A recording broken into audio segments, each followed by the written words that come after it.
It's always simple to make someone happy. Kaya today, we are making blueberry muffins.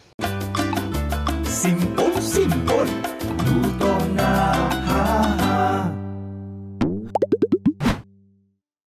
So first off, we will sift our dry ingredients. So we start off with our all-purpose flour. So when you're baking, it's good to sift all your dry ingredients. You can sift it twice or even thrice para mas maganda yung ating texture. To loosen up our dry ingredients, baking powder and salt. Put it aside and we will combine our wet ingredients. So I will prepare my milk and turn it into sour cream by adding vinegar to my milk. So I'm using 1 cup of full cream milk and 1 tablespoon of vinegar. And to my eggs, I'm adding my vanilla because when you add vanilla to your eggs, it brings out the most flavor. And we will begin mixing our wet ingredients. So I will start off with golden Fiesta palm oil. I'm using 1/2 cup and add my sugar. So I am using 1 1/2 cups of granulated sugar or white sugar. Yan. Alam mo, in baking, sugar is also considered a wet ingredient kasi when it melts, it becomes liquid.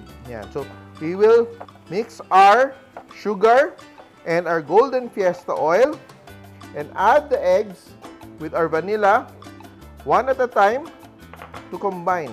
Yan.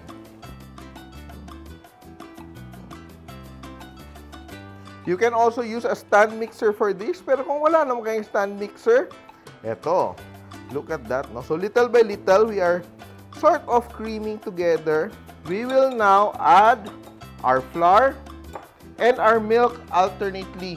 We will add 1/3 of our flour mixture, combine everything. Look at that, our cream has thickened a little bit. Add half of our milk, our soured milk.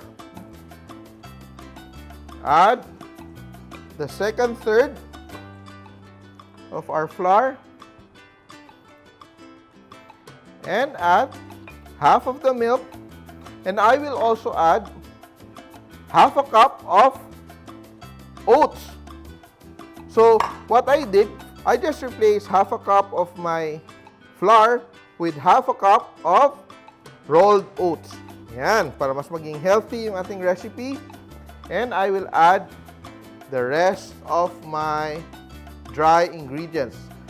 The combination of flour, salt, and baking powder. Look at that. So everything's done now. Everything's coming together. Let's not overmix this, no? Para it will not become tough. And what we will do now to make our blueberry is we will add our blueberry compote. You can add fresh berries, but you can also use our canned compote. You can also use strawberry, you can add raisins, you can add whatever fruits you want and swirl it around. Yan. And I'm ready to scoop into my muffin pans. Preheat your oven to 170 degrees Celsius or 340 degrees Fahrenheit. So we fill our muffin cups around 1/3 full. So this is around 4 scoops of my ice cream scooper and our extra blueberries. So our extra blueberries, we just add a dollop each. And we are ready to bake in our preheated oven. And our muffins are done. If you like this recipe and would love to learn more baking recipes, watch out for the Baking Simple cookbook coming out soon.